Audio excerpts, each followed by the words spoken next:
Hop, bismillahirrohmanirrohim. Allohumma yassir va la tu'assir va bitamin bil khair. Qadrli o'quvchilar, mana sizlar bilan birgalikda 4 bo'limni o'tib o'rganib bo'ldik. Mana endi Xudo xolisa bugun 5-bo'lim muassasatun ijtimoiy va alamiyya mavzusidan boshlanar ekan. Hop, bu mavzuyimizda Xudo xolisa qanaqa mavzularni ko'rib chiqamiz? Al muassasatul mujtamaiyya. Jamiyatga taalluqli muassasalar, undan keyin bo'lsa Darul Aytam val Musinina. Anaqa yetimlar uyi va qariyalar uyi deb aytiladi, lekin bizda masalan mehribonlik uyi deb oldin aytilgan. Hop, mana shunaqa mavzularni o'qib chiqamiz va bu mavzular nima uchun kerak, bizga nima foydasi bor desangiz, hop bu yerda ko'proq nima deydi, istima' qismiga foydali bo'ladi. Qaysi jihatdan? Istima'ni anaqa nima deydi, sefarda 3-qism bor. 3-qism eshitishda u yerda ko'proq mana shunaqa mavzularni beradi. Masalan, biz oldin kirganimizda masalan muzey haqida bergan, shunaqa zamonaviy ma'lumotlarni berib o'tadi-da va mana shu jihatiga juda ham katta yordam beradi. Hop, 5-qismda unaqa yo'q, 6-qismda ham unaqa yo'q. 6-qismlari kerak emas.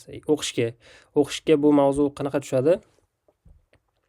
Sefarda hop, o'qish mahoratini 1da bunaqa mavzular berilmaydi albatta. 2da ham unaqa yo'q, 3da.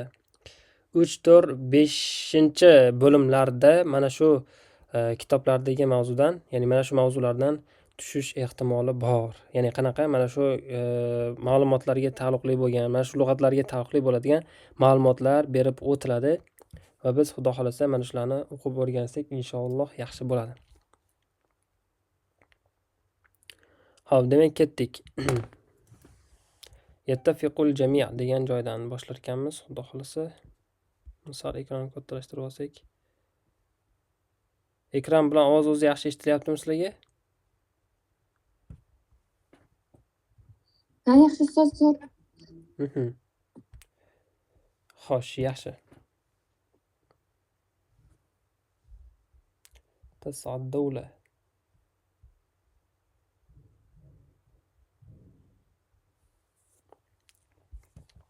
Birinchi o'rinda yattafiqul jami'u bismillahirrohmanirrohim yattafiqul jami'u ala ahamiyati al-muassasat bi mukhtalafi anwa'iha fil mujtama'at والتي تهدف جميعها إلى تيسير حياة الإنسان وخدمته وتنسيق العلاقة المجتمع ببعضه. Xo'sh, buni anaqa bitta tarjimalarni ko'rib kelinglar degandiga, u tarjimalarni ko'rib olgansizlar. Endi biz hozir tarjima qilmaymiz-da. Bu yerdagi nozik bular sinonim, antonimlarni mana shularni yaxshilab o'rganamiz va bu bizga ko'proq foyda beradi. Xo'p, al-muassasat so'zi birinchi navbatda. Al-muassasat. Bu nima degani? Bu yana qo'shimcha tarzda munazzamat qo'llaniladi, munazzamalar. Xo'p, al-hay'at keladi keyin. Al-hay'at. Al-hay'at. Hay'atun, hay'atun. Hay'at a'zolari deydi. Hop. Munazzamat. طيب. يتفق الجميع على أهمية المؤسسات بمختلف أنواعها في المجتمعات في الجمعيات والتي تهدف وهي التي يعني nima degani المؤسسات mana shu narsani yaxshi tushunib olaylikda. Anaqa sefarda o'qish mahoratining birinchi qismida mana shunga taalluqli bitta misol beradi. Ko'pincha shunga o'quvchilar e'tibor qaratmaydi. Mana shu narsani yaxshi bilmaydi. Qarang. Vallati tahdafu jami'uha degani. Tahdafu jami'uha. Xo'p. Endi mana shu joyda allati o'zi allatiga atf qilinishi kerak-da. Vov bo'lgandan keyin demak yuqorida allazi yoki allati o'tish kerak. Mana shu yuqoridan topa olamizmi degan savol. Xo'p, bu yerda lekin yuqorida topa olmaymiz. Arab tilidagi o'sha sefarda topshirganimizda ham mana shunaqa savol berganda, bu yerga vallazi bo'ladimi yoki vallati bo'ladimi deb aytgan. Qaraganlarki, ya'ni ko'pchilik qaragan, mana bu savol xato ekan, bu yerda vallati yoki vallazi ki bo'lmaydi deb aytishgan. Ya'ni hozirgi zamonaviy arab tilida bir ikkita ya'ni ba'zi bir ustozlar shunaqa deganda, men o'zim o'qiganman. Yo'q, mana shu joyda vallati so'zi albatta to'g'ri keladi. Bu nima jihatidan desa, bu taqdirda atf bo'lib keladi. Vahiyallati degan mazmunda, ya'ni al muassasa boru, muassasa so'ziga o'zi bu yerda atf qilinyapti. Qaysi e'tibordan desa, hiya degan so'z bor. Hiya allati tahdafu jami'uha degandek. Muassasa al muassasatu hiya allati tahdafu jami'uha degan mazmunda. Endi bu yerda allatini qayerdan bilamiz yoki allazina desa, mana shu joydagi fe'lga qaraysiz yoki bu yoqda keyin min keyin mana shu joyda yana minhu bor yoki minha beriladi. Minhu yoki minha beriladi. Mana shunga qarab turib siz ajratib olsangiz ham bo'ladi. Masalan, mana bu yerda buni tahdafuni foilini keltiradida, keyin bu yoqda allatiga taalluqli bo'lgan bitta zamir qaytaradi. Zamir hu bilan bo'lishi mumkin yoki ha bilan bo'lishi mumkin. Mana shunga qarab siz mana allatini nima ekanligini mana shu yerda farqlab olsangiz bo'ladi pastki variantlardan. To'yib. Va hiya allati bu yerda o'zi demak hiya degan taqdirda zamir bor ekan. Xo'p, bor zamir. Xo'p, fil mujtamaat degani insonlar, jamiyatlar, ko'plab insonlarni jamoalari ma'nosida. Buni tushundik. Tahdafu jami'uha ila taysir hayatil insani va xidmatihi. To'yib, endi keyingi biz tushunishimiz kerak bo'lgan narsa tahdafu ila ko'p ishlatiladi. Mana shu so'zni ko'p ishlatinglar. Lug'atda ham, speakingda ham, boshqasida ham ko'p ishlatinglar shuni. Chunki akademik lug'at bo'ladi. Tahdafu ila degani bu yerda nima degani? Hop.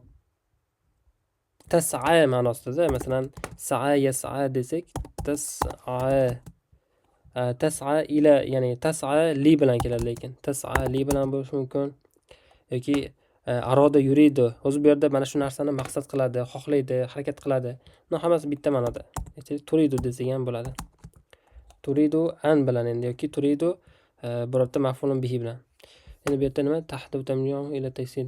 Turidu taysir deb yozib qo'ysa bo'ladi mana. Taysir. Taysir hayatin nasi. Xo'p. Taysiru hayatil insani va xidmatihi. Endi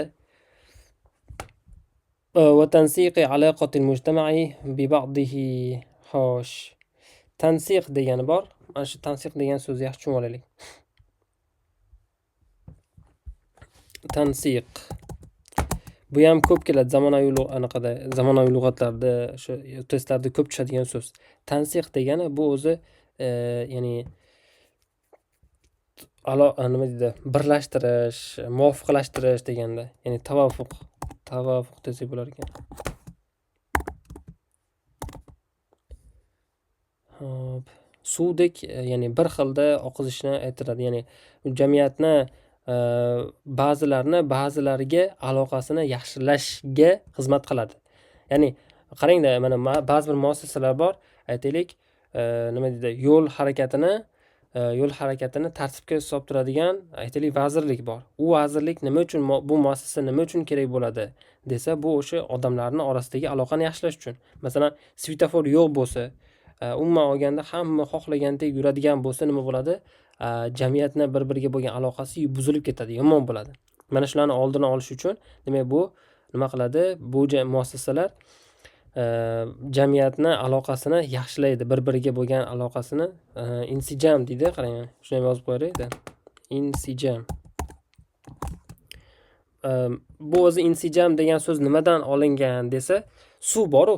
Suv bittasi kelib turib, ikkinchisiga daryolar masalan qo'shilishadi-yu, o'sha paytda insijam deyiladi o'zi aslida. Endi hozirgi kunda bo'lsa, u suvni bir-biriga qo'shilishidan kelib chiqib, odamlarning aloqalarini bir-biriga munosibligi, bir-biriga moslashganligiga ham ishlatilyapti insijam so'zi. Xo'p, tansiq so'zi bilan mana tansiqul aloqa deb keltirsak ham bo'lar ekan, yoki insijam yoki tavofuq bilan. To'yib.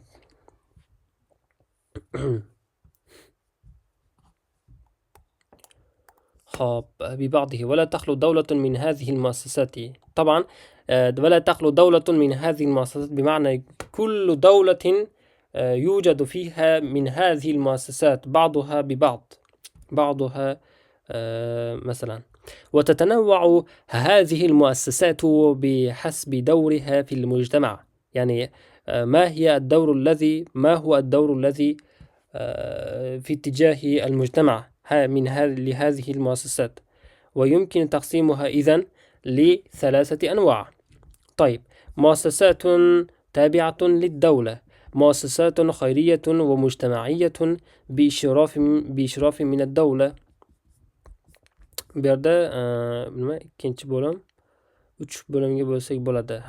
مؤسسات خيرية ومجتمعية deb aytilgan. وهناك نوع ثالث وهي المؤسسات والمنظمات الدولية التي تهدف إلى التعاون بين الدول في الحفاظ على حقوق الإنسان ضد جميع أشكال الظلم والتمييز العنصري. خوش hozir endi qarang, uchalasini bitta ko'rib chiqamiz. Avvalan muassasatun tabi'atun, ya'ni muassasatun tabi'atun degani shunga qarashli, davlatga qarashli bo'lgan muassasalar. Masalan, qanaqa bo'lishi mumkin ekan? تنظم هذه المؤسسات سير الحياة في الدولة، فيها بمعنى في الدولة، وتضبط العلاقات. Xo'p, tadbitu, zabit degani o'zi mustahkam saqlamoq degani. Qarang, siz masalan biz aytamiz, mana buni o'zi sinonimi hifzun deymiz, lekin dobitunda mahkamroq. Siz masalan bitta narsani saqlab qolasiz-ku, masalan nima deydi? Bitta odam o'zini kitobini mahkam ushlab olsa, u ham hifz qilayotgan bo'ladi. Anaqa aytaylik, qo'lida ushlab yursa, u o'zidan nima deydi, ko'tarib yuradigan bo'lsa, u odam saqlab yuribdi, har xil nima deydi, yomonlik yetishidan, boshqasidan, o'sha kitobga nisbatan chirishidandir balki. Endi haligi odam kitobini mahkam quchoqlab olib, aytaylik bir salafanlarga, bir nimalarga, sumkalarga solib mahkam olib yuradigan bo'lsa, u zabit bo'ladi. Unda mustahkam hifz bo'ladi, mustahkam saqlash bo'ladi. Bu yerda demak dobatayot bituda sal shunaqa farqi bor. Va tadbitul aloqat, va aloqalarni mustahkamlaydi, mustahkam muhofaza qiladi. Va tuqaddimu hadhihi al-muassasat al-khidamat al-mukhtalifa wal-mutanawwi'a wa ya'malu biha muwazzafuna bi shaklin rasmiyyin ala shakl idhan ar-rasmi. وتعد هذه المؤسسات كيان الدولة وتتمثل في كذا. طبعا ما معنى إذن الآن كيان الدولة؟ كيان الدولة davlatni kiyonati deb sanaladi degani nima degani? Xo'p, ya'ni vujudi borlig'i degani. Vujudi va hayatuhu. Ya'ni busiz davlat bo'lmaydi degan ma'noda-da. Bu muassasalar davlatning borlig'i, hayoti, vujudi sanaladi deb aytilyapti. Va bular endi qarang, tatamassalu degan fe'l juda ko'p keladi. Tatamassalu. Mana shuni ko'rib qo'yaylik. Tatamassalu nima degani? Mana shularda gavdalanadi degan ma'noda. Tashakkalu desak ham bo'ladi. Tashakkala yatashakkalu. Hop. تمثل يتمثل بلان برخل. وتتمثل هذه المؤسسات في المؤسسات التعليمية. إذن هذه المؤسسات تتكون ديزين بلان منا تتكون من بلان فقط. تتكون من المؤسسات التعليمية كالمدارس الابتدائية والمتوسطة والانتهائية والجامعات بمختلف أنواعها، وهي التي تهتم بنشر الوعي والمعرفة بالمجتمع. يعني المؤسسات التعليمية التي تهتم وتحافظ على نشر الوعي والمعرفة في المجتمع. طبعا ما معنى الوعي؟ وعي degan so'z ko'p qo'llanilyapti. Xo'p, va'yni ham o'zi saqlamoq, hifz degan ma'noda, lekin endi hozirgi kunda va'iy qanaqa ma'noda qo'llanilyapti? Anaqa va'yun ma'rifat, ilm, bilim ma'nosida. Anaqa nima deydi? Ilm deb aytamiz-ku, lekin bilim degan so'zga yaqinroq qo'llanilmoqda bu va'yun so'zi. Hop, binashri al-wa'yi wal-ma'rifati fil mujtama'i. Wa tu'addu al-muassasat at-ta'limiyya al-bina' al-asasiyya lid-dawla. Al-bina' الأساسي للدولة، فهي تخرج لنا الأفراد المؤهلين للوظائف المجتمعية. فهذه المؤسسات التعليمية تخرج لنا، يعني تعطي لنا الأشخاص المؤهلين للوظائف المجتمعية، مثلا في مجال الاقتصاد والتعليم وما إلى ذلك. كالطبيب مثلا والمهندس والمعلم إلى آخره. طيب، وثانيا المؤسسات الصحية، وتتمثل هذه المؤسسات مثلا في المؤسسات الصحية كالمستشفيات، بمختلف أنواعها، وتعمل على الاهتمام بصحة الإنسان ورعايته وتخفيف آلامه. المؤسسات الصحية، ما هي الوظيفة تجاه المؤسسات الصحية؟ طبعا تعمل، ووظيفتها وعملها الاهتمام، الاعتبار والحفاظ بصحة الإنسان ورعايته وتخفيف آلامه. طيب، مفهوم حتى الآن إن شاء الله. المؤسسات القضائية، وما هي الوظيفة وماذا تعمل؟ وظيفتها حفظ الأمن وضبط النظام. حفظ الأمن يعني قريلا. عندنا كلمة أمن. أمن erkinlik xotirjamlik degani. Salamun so'ziga to'g'ri keladi. Amnun, salamun ikkalasi bitta ma'noda. Salamun salomatlik ma'nosida emas, bu yerda tinchlik. Hop, hifzul amni tinchlikni saqlab turadi va dobtun nizom va tizimni ushlab berib turadi. Hatta la ta'ummal fawda. Fawda biz aytgandik, fawda. Fawda degan so'zni, fawdo degani tartibsizlik degani. Buni ziddi nima bo'ladi? Biz at-tartib deb aytgandik. Mana at-tartib. At-tartib.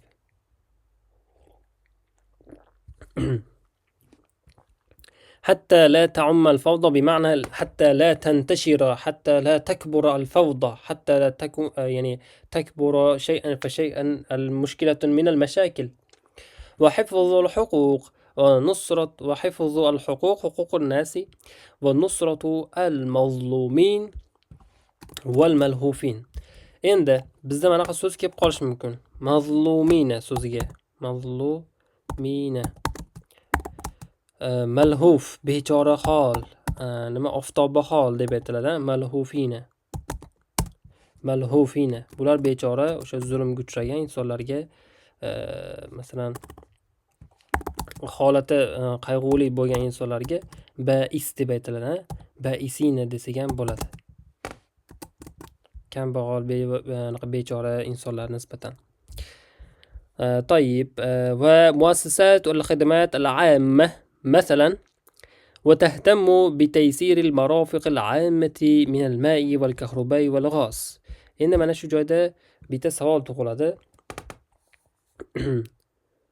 Xo'p, suv bilan, ya'ni suvdan iborat, suv, elektr energiya, gaz kabi ommaviy qulayliklarni yengillashtirib berishga e'tibor qaratadigan, demak, ommaviy xizmatlar muassasalari bor ekan. Va endi masalan suv bilan, aytaylik, bizga suv olib kelib beradigan insonlar nima deyiladi? Ya'ni xo'p, aytaylik, mana shu santexnik ishlari bilan shug'ullanadigan inson santexnik deyiladi. Xo'p, o'sha santexnik arab tilida nima deyiladi? Sabbak deyiladi. Sabbakun ya'malu fi nizam في نظام دورة المياه. دورة المياه.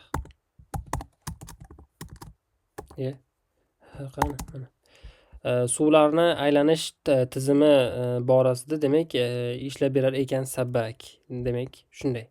Endi qarang, bu yoqda kahruba anaqa elektr toki bilan shug'ullanadigan kishi, anaqa monteur deymiz bizda, anaqada ruschasiga. Monteurshiklar, ular kim, nima deyiladi arab tilida desa? Xo'p, kahrubai, anaqa nima edi? Elektroniki. Kahrubaiymi, shunaqa deyiladi. Hozir vallohu alam. Kahrabochi, elektr tokchi. Nima deyiladi? Kahrubai. Hozir sal esimdan chiqibdi. Mana o'qan chiqmayapti. Ha, mana ekan.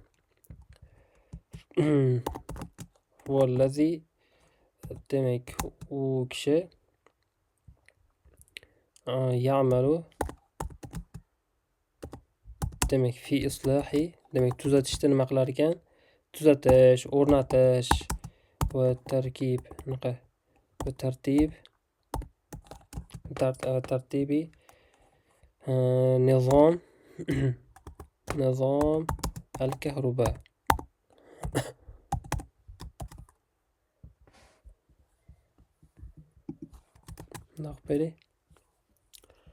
Kahrubai. Mana shuni bitta ko'rib qo'yasizlar. Xudo xolasa men ham keyingi darsga inshaalloh ko'rib kelishga harakat qilaman. Asal yodimdan ko'tarildi. Valg'os. Hop, gazchilar endi ularni bilmayman. Hop. Va bitaysir al-marafiq al-amma min al-ma'i wal-kahruba wal-g'az ketaverar ekan. Endi marafiq degan so'zni ham esda saqlab qolaylik. Marafiq degani qulayliklar. Qulayliklar degan ma'noda. Qulayliklar, uyga kerak bo'ladigan o'sha uy xizmatlari ma'nosida. Xo'p, va g'ayriha va isoliha ila al-afrod lil-intifa'i biha va isoliha ila al-afrodi lil-intifa'i biha. Demak, mana shu suv, gaz, elektr tokini yetkazib berishga kimga? Insonlarga, ular foydalanishi uchun mana shu xizmatlarga ham qaratishar ekan e'tiborlarini. Va g'ayriha min al-muassasat allati tahdafu ila solih al-mujtama' va xidmatihi bi shaklin 'am. Hop, ya'ni qarangda endi solih degan so'z kelyapti. Solih nima degani? Solih yaxshiligiga deb aytilamadi. Mana buni tarjimasi yaxshiligiga. Isloh bo'lsa u tuzatish bo'lib qoladi-da. Mana qarang. Jamiyatni islohiga nima deydi? Hozir biz agar solihni o'rniga biz isloh degan so'zni qo'yib ko'rganimizda nima bo'lardi? Jamiyatni islohiga, jamiyatni tuzatishiga nima qiladi? Maqsad qiladigan boshqa muassasalar ham bor. Mana shular ichiga kirib ketadi deb qo'ygan bo'lardik. Agar biz solihun so'zini qo'ysakchi, bu yaxshiligiga, ularni qulayligiga, ularni foydasiga degan ma'noda. Ya'ni solihun so'zini demak manfaat desak ham bo'lar ekan. Subhanalloh. Manfaatun. Manfaatiga xizmat qiladigan boshqa muassasalar ham bor. بشكل أي العام. والنوع الثاني مؤسسات خيرية ومجتمعية بإشراف من الدولة. طبعا bu jamiyatlar keyingisi xayriya jamiyat fondlari va xayriya jamiyat fondlari bular mana shular kirib ketar ekan. Lekin bular davlatdan alohida bo'ladi. Qanaqa jihatdan? Ya'ni davlatdan so'ramasdan o'zini tushadigan bankdagi hisobi bo'ladi-yu, o'sha puldan bemalol olib ishlatishaveradi-yu, lekin ular nima bo'ladi? Davlat nazoratida turadi. Ya'ni qanaqa?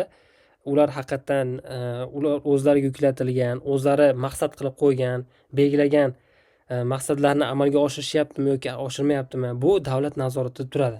Lekin davlatdan pul olish boshqa ular haqida so'ramaydi. Bu shunaqa jamiyatlar bo'ladi.